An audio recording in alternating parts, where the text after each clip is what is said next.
Great. Well, welcome, Ben. Thanks so much for taking part in our series of interviews to local businesses. It'd be great maybe if you just introduce yourself and your business and what you do and what makes you different. Yeah, certainly, Chris. So my name is Ben Stevenson. I'm the CEO of Art of Cloud. We are a boutique Salesforce consultancy based in Leeds, and we're servicing the entire of the UK and Europe at the moment. And I think the key thing about what makes us different, that's an interesting one. I would say my guys. It's definitely my team. That's what differentiates us from the rest. It's certainly the culture. Culture, fantastic. Culture for me is key. It helps us attract great people, attract and keep great people, and also attract and keep great clients.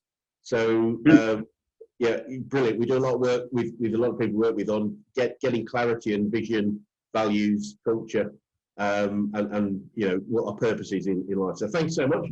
So, obviously, we're in the middle of a very interesting times right now, and I guess for me, it's just interesting. Looking back over the last 6 months, how has the COVID outbreak affected you and the business? Well, I think at first, much like all businesses, it was rather uncertain. I think being a fleggling business in the sense that this is our third year, we're quite cautious in the way that we operate in a lot of ways because we have a responsibility to our employees and quite frankly their children and families. Yeah. To always ensure the continuity of the business for a financial reason. Obviously it's their bread and butter and it's the food on the table for their kids, but more so for their health. So something that we've always instilled in our employees is that, you know, for example, we all have private medical insurance, of which the employees can include their families as well. So when the outbreak happened, I felt a duty and a responsibility to be able to firm up and give reassurance to our employees that we were doing everything we could to help them and their families. We, at the start, I think were potentially looked at as being somewhat overcautious in that I think on the 3rd of March was when we decided to work remotely, but we have the benefit of being able to do that being a cloud computing company. So we sent everyone home, and we'd made the decision, and 37 minutes later, everyone was live online and we're in a Google Meet. Everyone was laughing at me and saying I was being overly cautious, but I said, yeah, it's fine. You know, there's no effect to us working from home, so we should take advantage of this situation. And everyone sort of went from home, and then over the course of the next coming weeks, we watched the pandemic develop. And on the 23rd of March, of course, everyone was put into lockdown. We got a bit of a head start on that. So we'd already had sort of 3 weeks-ish of getting used to the prospect of making this a semi-permanent position. So my guys were already sort of in a way well versed. So the way that we sort of changed and adapted our business is that we sort of said, right, guys, to our customers certainly is we've been doing this for 3 weeks. We understand what the teething issues are. We have the solution in place to allow us to work from home. Who else needs to know the secret? So what we did is reached out to our customers and perhaps changed our usual strategy. So rather than configuring a sales application, we then perhaps held them in other ways. So which is sort of saying, oh, if you install this part of Salesforce, we can help you work from home remotely, and then we can also bring in sort of like webinars as well. So it affected us ahead of schedule. Everyone's gotten on fantastically well and dealt well with the situation. But it's proved to be the making of us. From March 23rd, we had a complete shutdown in April because a lot of our customers, well, as I'm sure you probably did as well, Chris, which is we kind of just had to take hands off the wheel and let the car come to a stop and kind of be like, we don't really know what's happening. No one does. So everyone just stay home, be safe. Well, one thing that we have changed, certainly this became in May when we started to try and bring people back off furlough and then start engaging with our customers again, is that we've increased the amount of transparency into the financials of our organizations for our employees. We'd recently hired one of my consultants came from a travel background, so automatically the industry that she was in collapsed behind her as she left. she saw a lot of her old colleagues losing their jobs at the drop of a hat. And I think everyone around them saw friends and family losing their jobs. So I took the decision of divulging probably more than what is usually considered to be correct in terms of our financial situation to our employees, where I was very black and white. And I said, this is what we've got. This is the work we've got to do. And this is the work that's coming down the pipeline exact to the pound. If nothing happens, if we win the work, this is how long we can coast for. So this is how long we'll be able to keep you paid for. Yeah. And we're really, really black and white. And every time there was a release on furlough as well, we said, right, this is the situation now. We had weekly updates on a Monday to say, this is the financial situation. We've got this amount of time. So what we did is we gave our employees as much information as we potentially could to help them make decisions, critical decisions for their families. Wonderful. That's really fascinating. As you say, transparency, I think, typically engenders loyalty. It allows us to have grown-up conversations with everybody, and people can see where they are. And if we've got grown-up conversation, we typically get more responsibility of individuals because they know. Yeah, I completely agree with that statement, Chris, because I felt that because we were really transparent with our guys, we said, this is the situation. We might be up the creek a little bit, but we'll all be on the boat until the boat goes down, sort of thing. And what that happened was everyone rolled up their sleeves, and thought, we'll all help. Which that has been the key thing for us, because everyone has adopted. I always use the analogy, sort of everyone picked up a brush and started sweeping. Like, no one thought they were above any task. Everyone was doing everything they needed to do to continue the business forward. And as a result, we've doubled our headcount, doubled our turnover, and tripled the size of our office. So it worked. So I'm a strong advocate for transparency and honesty going forward with the guys. Fascinating. And it's great. And I think, what we find is one of the biggest fears that many people have in different levels is fear of the unknown. So if we don't know it, we tend to fear it, and fear can create a lack of, the fright or flight behavior. If I know it, if it doesn't look good, I can deal with it and take action typically. So but by being just grown up with your team, they'd say, great, okay, so we need as a team to do more, to get more, to make up our team and our individual futures more stable. Exactly. I think everyone was in a very turbulent time. I think stability there, Chris, is what you just said. I think that was incredibly important to say, everything's going mad. I can't see my granny. My kids aren't at school. My wife's going mental. But at work, we know where we stand. Right. So even if Boris and his crew weren't quite getting the message, all in line, at least we were. So it was all right. Take control. So I'm wondering, interesting, and obviously, and you mastered this earlier than probably many, but we've coming out of lockdown, but I think many people are still planning to work remotely at least some of the time, if not a lot of the time. What were your lessons on remote leadership, specifically from you to your team? What things changed, and what did you learn about leadership remotely?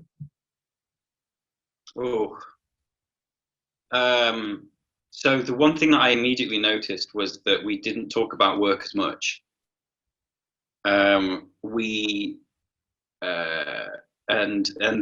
Obviously because the spending was quite carefully monitored. But so funnily enough, actually, we had more personal conversations. That would be the easiest way of saying it. And we got to know our staff better, and we got to know what their sort of psychological triggers were. It became quite evident that some people were dealing well with it. It became evident that other people weren't. So what we did is we got closer and we had more communication with those that weren't. Yeah. And to be honest with you, Chris, we sent care packages, which we found the easiest way. So we figured out that when we were all sort of grafting and things like that, and we were all at the tables, it was all well and good, but we weren't getting out and about. So we gave everyone a voucher to go and spend on wellbeing. May that be a yoga at home yoga online course. I think one of them bought a pair of trainers. I think the other bought a skateboard. But I was like, just go and buy a thing that gets you out and makes your head feel good. Yep. And then go and we changed, obviously with remote working, it gave us a degree of flexibility. So what we basically did is say, if the sun shines and you want to go outside and play with your kids, fine, go and do it. And then what you can do is you can pick up where you left off and maybe pick up when they've gone to bed. Yep. Kids, hell of a challenge. I have a 2-year-old and I have a boy on the way. Wow. A lot of other people have kids. And there was a huge difference between those that had kids and those that didn't have kids about the way that they could work. Yep. So that was a big consideration. We ended up sending the second care package was booze. So we sent bottles of champagne, bottles of whiskey, beer, gin, the lot. And it wasn't just to the guys, it was to their husbands and wives as well, to say, congratulations, we're all in this together, have a bottle of gin, sort of thing. Totally. Well, that is wonderful. I love to hear that. And I think one of the things we picked up when we were working with people was this idea that you can't not communicate. So when we're together, there is a lot of non-verbal communication goes on. You as the CEO, just walking through the office will walk in a particular way when you're happy, sad, confident, and therefore that disappears remotely. Yeah. So the non-verbal, the non-business side is so much, because that has to be replaced. The business discussions typically still happen. Business communication happens through reporting. Those things still typically exist, irrespective of whether we're together or separate. But the non-verbal stuff is really, really key. So that's great. I love the idea of the care package. I love the idea of starting with health and ending with booze. But that's a great idea. Works for me. Fantastic. So what would you say the biggest challenges you've had to overcome over this last 6 months? What's really been challenging? I would say you touched upon it and hit the nail on the head just there, Chris. It was the non-verbal communication of body language. I could give you a perfect example, which is this morning I saw one of my guys walk across the office and he didn't say good morning. And I was like, oh, what's up? So I was like, straight down. I was like, come on, let's go grab a coffee. I was like, what's the matter? Oh, I didn't sleep very well last night. Okay, why? Oh, because I was thinking about this project. I think, I think this is a problem. And we thrashed it out. Within 5 minutes, he was like, oh, I should have just rung you last night. I'm like, you should have rung me last night. Like, it was nothing to worry about. Like, but he'd obviously spent all that burning around his head. But yeah, the non-verbal side of communication, that was the barrier. We also struggle a little bit in changing our tact with our customers. So the usual source of leads dried up instantly. So what we had to do is, and that was for new business. We had no real new business. So what we did is went back to our old clients and essentially said, okay, your CRM we set up a year ago. How's your business and how have the demands on your business changed given the outbreak? We work with an events company, obviously. They wanted to just instantly put their project on hold, understandably. We worked with other companies that had to completely change the way that they sold and completely change their product and service offering. Therefore, that's where a lot of our work stems from. If your go-to-market strategy changes, then essentially your CRM needs to change. Therefore, we need to come in and we need to alter it to your new business process. I think the benefit would be is that it became a real priority. So for example, for sales and service people, the way that they sold and the way that they serviced their clients and as what marketed to them just instantly changed.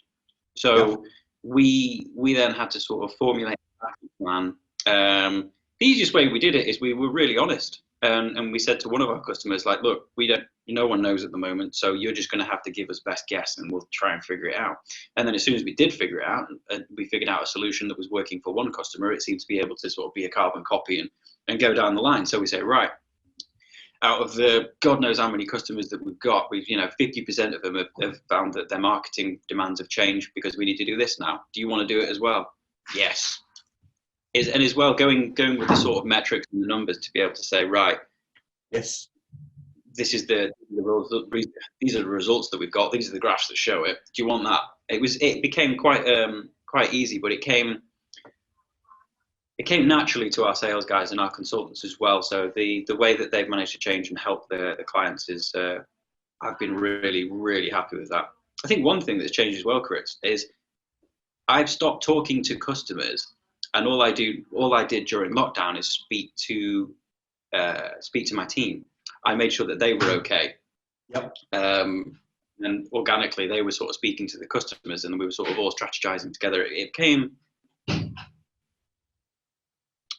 really, yeah, I quite enjoyed it in a lot of ways, because I quite enjoyed overcoming the adversity, and it showed that we had an adaptable team that was willing to switch the style instantly to sort of keep everything chugging along.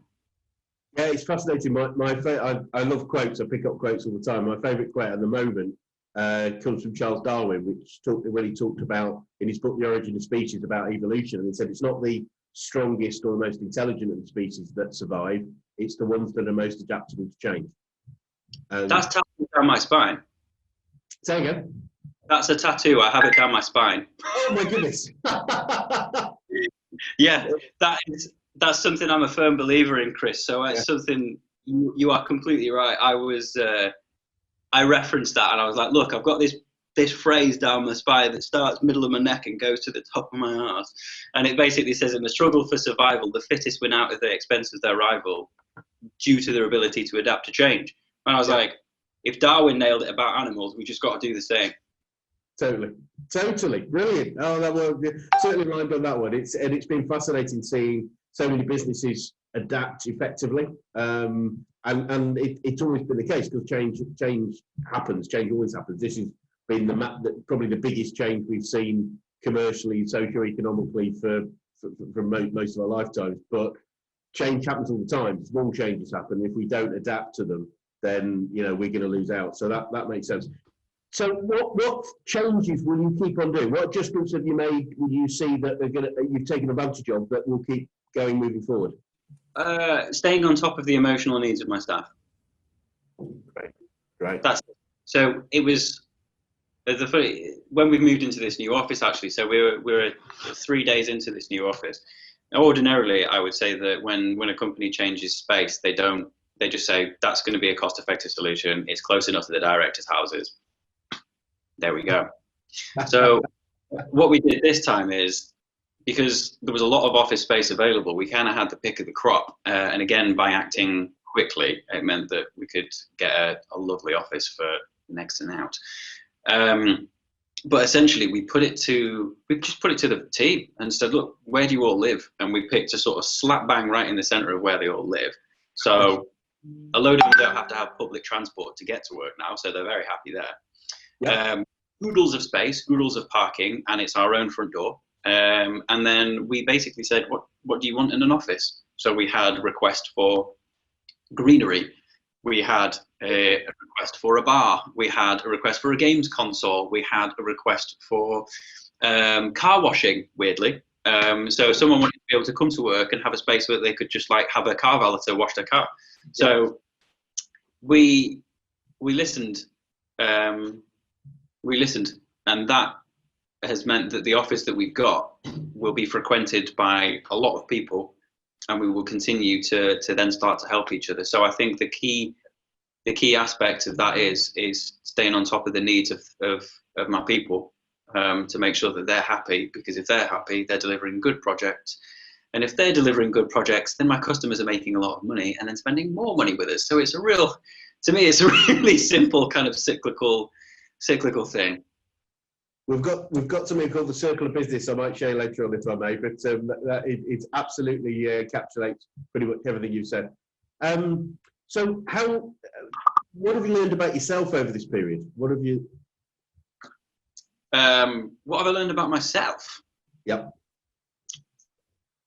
I could successfully delegate now. I used to be a meddler. If I tell someone to can you sort out this presentation, or can you write this proposal, I'd be there sort of like, what are you doing? Is it right? Yeah, and I'd mess around with it and the rest of it. But I would say that I've learned to be able to trust the employees, that trust my guys that they are ace. And rather than try to figure and fiddle in a draft, I can just wait until they've got nearest damn it an end product, and then they go, how's this? And I go, oh, it's better than I expected. And and now when I just shut up and trust them, they do a better job than I probably could have done. So yeah, I've learned not to meddle. I think Branson talked about our job is to recruit people better than ourselves in the roles. But that can be a challenge for many people, many business leaders are challenged by better people than they are in particular roles. But our job is to lead, not to do. Yep. So, no, but that, exactly. Sorry. No, I completely agree. It was to be able to sort of like, it was the trust element. Yeah. But I think during lockdown, my little girl kind of has learned not to walk, but to run and sprint. So I've also had to kind of do the same with her and trust her, the fact that she's not going to nail it down some stairs every 5 minutes, and just trust the fact she's not going to fall over. So not saying that all my employees are children like toddlers and 2-year-olds, but no, same. It's the same thing.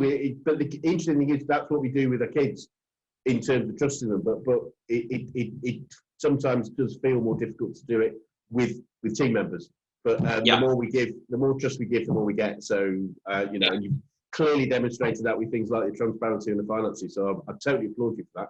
So just one last question. What does the future look like for you and the Art of Cloud? So this is good, because at the start of lockdown, we were progressing well through our business plan. And then during April, we decided we were probably going to have to tone it back and stop expanding 100% year on year, and and continue to. But like I say, in the space of since lockdown, it's been 5-6 months. So we doubled the headcount, doubled the turnover, tripled the office size. And I'm thinking, if we can do that in a pandemic and everyone's come out smiling at the other side, we can start upping the targets a little bit and start to be a little bit more ambitious. But specifically for Art of Cloud, we've altered our targets. But I think the difference is now is that everyone's involved in the construction and the making of the targets, which is again sort of like something we communicated back to the whole team. So we said, look, if we up our turnover target and we try to double again, how are we going to do that, guys? And they all sort of said, right, I've got an idea, and we all chip in. So what holds in the future? What does the future hold for Art of Cloud? We are going to continue to ambitiously grow. We are going to acquire top talent that bring and continue to develop the excellent culture that we've got here. And we're going to continue to service our customers to see them become wildly successful as well. Fantastic. What a great note to end on. I think clearly there's a lot of opportunity out there for you, and there's an opportunity, lots of opportunity out for everybody. But what you've done is be clear that that's for you guys and your team, it's just there for the taking. So I totally applaud it, and really thank you so much for your time this morning. It's been an absolute pleasure, and I know a lot of the messages you've got will help a lot of people out there who maybe aren't as clear right now in what they need to do to move forward and progress and grow and be successful. So thank you so much, Ben. It's been a delight and a pleasure, and we'll look forward to keeping. Hopefully, maybe we can talk again in another 6 or 12 months and see whether you're doubling down again, because that sounds quite incredible. That would be brilliant. Yeah, I'd love to chat again to tell you how we're doing, Chris. Brilliant. Thanks so much, Ben.